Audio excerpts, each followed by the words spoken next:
friends, welcome back to the Maple Leaf Barn. I'm Libby and today we are planting dahlia tubers in the raised beds. The weather is finally consistently above 65 degrees here in zone 6A, which means we can go ahead and plant dahlias into the soil. Without further ado, let's get into it.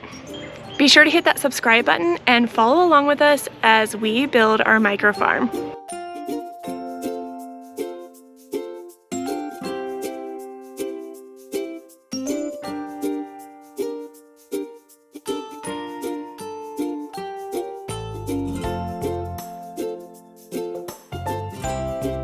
Here is the raised bed space we have dedicated for the dahlia tubers. It's half of a U shape that will hopefully be incredibly visually appealing with dahlias on both beds. I've wanted to do an Ombre Rainbow dahlia patch for a while, so this was the first year it's hopefully going to be noticeably a rainbow. It took me probably 45 minutes to finalize where I wanted each variety and tuber clump to go, but they should go from white tones to pinks to reds, then oranges, then the deep purples and dark burgundies. I took lots of photos to remind myself where each tuber variety is located in the beds because you can see I did not actually label them. Once they bloom, I will tag each plant.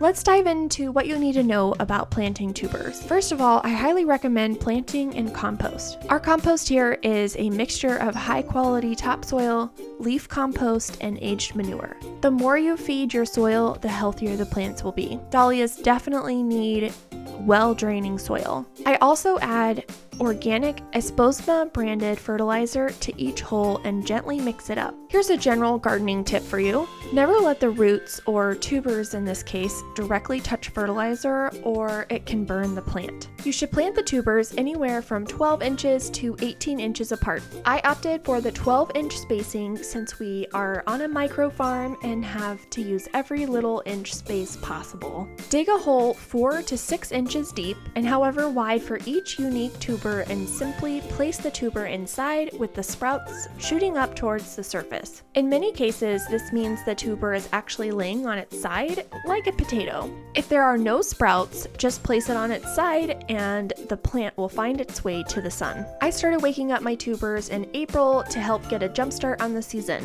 This is not necessary, but if you're interested in learning how to wake up tubers early, be sure to check out the video where I talk about that. I'll link it in the description below. Each tuber variety accelerates at different times. This is why some of my tubers already have sprouts and leaves, but others only have swelling eyes. Try to plant the tuber with the eyes facing upwards towards the surface, as they are the parts that will turn into the plant stem.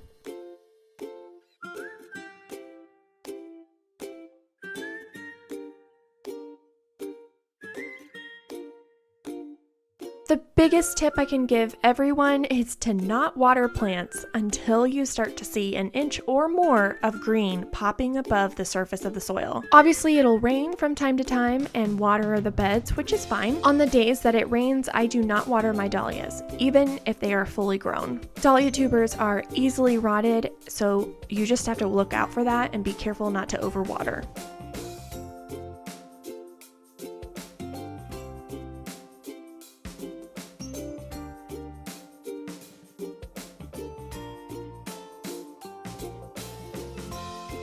Dahlias are fairly simple to grow as long as you follow these steps. Once the dahlias are about 10 to 12 inches tall, we will pinch off the top and encourage branching for more blooms.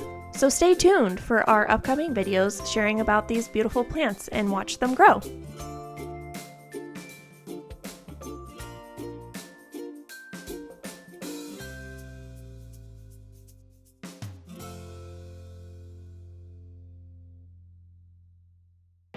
Thanks for watching. See you next time.